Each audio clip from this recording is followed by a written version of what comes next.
السلام علیکم۔ آج کا جو ہمارا ٹاپک ہے وہ ہے جوائنٹ پین، یعنی کہ جوڑوں کے درد ہونے کی وجوہات کیا ہیں اور اسباب اس کی کیا ہو سکتے ہیں۔ نمبر ون تو ہے عمر بڑھنے کی وجہ سے جوڑوں کے درمیان موجود کارٹیلج جو ہے وہ کمزور یا ختم ہو جاتا ہے، جو ہڈیوں کے درمیان رگڑ کا باعث بنتا ہے اور درد پیدا کر سکتا ہے۔ یہ عمل آسٹریو آرتھرائٹس کہلاتا ہے، جو بڑی عمر کے لوگوں میں موجود جوڑوں کے درد کی سب سے ایک عام وجہ ہے، کامن ہوگی یہ ایک وجہ۔ اور دوسرے نمبر پہ آرتھرائٹس یعنی کہ گھٹیا۔ نمبر ون ہے ریمیٹائڈ آرتھرائٹس، یہ ایک ہے آٹو امیون ڈیزیز، یعنی کہ خودکار مدافعتی بیماری ہے جس میں جسم کا مدافعتی نظام جوڑوں پر حملہ کرتا ہے۔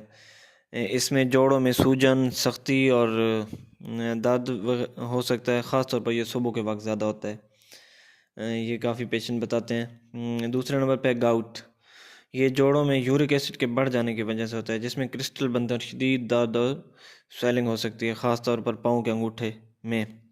اچھا جو ہے تیسرا اس کا ہے اینکائلوزنگ اسپونڈلائٹس، جو ہے یہ ریڑھ کی ہڈی اور جوڑوں کو متاثر کرنے کی ایک وجہ ہے، جس کی وجہ سے یہ ایک سوزش کی بیماری ہے، سوری، ٹھیک ہے۔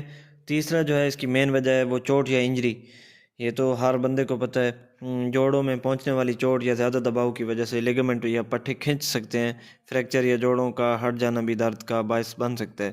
تیسرے نمبر پہ ہے موٹاپا، اوور ویٹ جو ہے بندہ، زیادہ وزن بڑھ جانے کی وجہ سے جوڑوں، خاص طور پر گھٹنوں، کول اور ریڑھ کی ہڈی پر دباؤ بڑھ جاتا ہے، جو درد کا باعث بنتا ہے۔ انفیکشنز، پانچویں وجہ انفیکشنز یا بیماری کی وجہ سے جوڑوں کہ انفیکشن بیکٹیریا یا وائرس کی وجہ سے جوڑوں میں سوزش اور درد ہو سکتا ہے، سویلنگ۔ وائرس سے متعلق بیماریاں جیسے کہ ڈینگی، چکن گونیا، وائرل جو ہے فیور وغیرہ جوڑوں کے درد کی ایک سب سے کامن وجہ ہے۔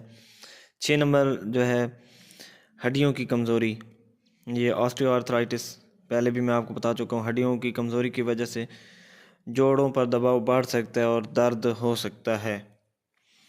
7ویں نمبر پہ ہے طرز زندگی ہماری کیسی ہے، زیادہ بیٹھنے یا کم جسمانی سرگرمیاں، جیسا کہ آفس میں لوگ یا کوئی ایسا کام ہے کہ جس میں زیادہ مشقت والا نہیں ہے، ہر وقت بیٹھنا ہے، جوڑ اکڑ سکتے ہیں اور درد محسوس ہو سکتا ہے۔ زیادہ سخت ورزش یا مشقت کی وجہ سے بھی جوڑوں پر ضرورت سے زیادہ دباؤ اور محنت کے باعث بھی درد بن سکتا ہے۔ غذائی کمی بھی اس کا ایک ہے، کیلشیم، وٹامن ڈی اور میگنیشیم کی کمی ہڈیوں اور جوڑوں کو کی صحت کو متاثر کر سکتی ہے، جس کی وجہ سے درد ہو سکتا ہے۔ ذہنی دباؤ بھی ہے اس کی ایک وجہ، موسم کی تبدیلیاں جو ہیں، مطلب زیادہ سردی میں بھی یہ دیکھنے کو ملا ہے، اس کی وجہ سے سردیوں میں یہ زیادہ لوگ کمپلین کرتے ہیں جوڑوں کے دردوں کی۔ اور اس سے بچاؤ کا کیا طریقہ اور اس کا علاج کیا ہے؟ سب سے بہترین تو ہے کیلشیم اور وٹامن ڈی سے بھرپور غذائیں ہمیں کھانی چاہیے، اومیگا D3 فیٹی ایسڈ کا استعمال کریں، مچھلی، اخروٹ اور السی کے بیج وغیرہ جیسا کہ ہے۔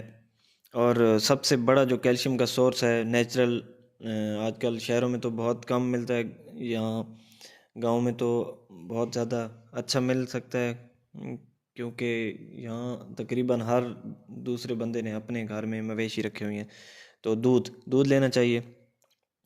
اور ایکسرسائز جو ہے ہلکی پھلکی جو ہے یوگا وغیرہ جوڑ کو مضبوط اور فعال کر سکتے ہیں۔ وزن کو کنٹرول میں رکھنا چاہیے، دوا جو ہے وہ اپنے فزیشین سے مشورے کے بعد لینی چاہیے۔ آج کل ہمارے پاکستانیوں کا سب سے بڑا ڈلیما یہی بن چکا ہے کہ ہر کوئی اپنا ڈاکٹر خود بنا ہوا ہے، ایک بار کسی ڈاکٹر نے ریکمینڈ کر دی میڈیسن تو وہ پکا لیتے رہتے ہیں۔ سب سے بڑا مسئلہ ہے جو ڈکلوفینک پوٹاشیم کا بے حساب یوز، میں تو بہت سارے لوگوں کو منع بھی کرتا ہوں، لیکن لوگ نہیں رہتے، اس مشورے پہ عمل نہیں کرتے۔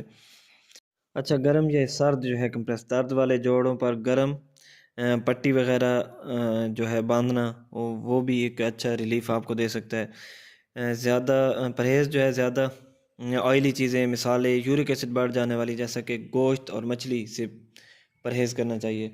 امید کرتا ہوں کہ آپ کو میرا آج کا ٹاپک بہت پسند آیا ہوگا، اور آپ میری ویڈیو کو شیئر کریں، چینل کو سبسکرائب کریں، اور میرے پیج کو لائک کر دیں، فیس بک پیج کو۔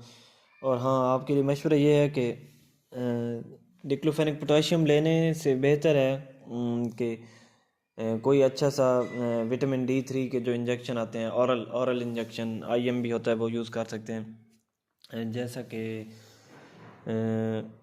انڈراپ ڈی، مختلف برانڈ نیم آتے ہیں اس کے. آپ کوئی بھی اچھا سا ملٹی نیشنل جو کمپنیز ہیں، سامی کا ایک آتا ہے، اس کا لے سکتے ہیں. اوکے، اللہ حافظ.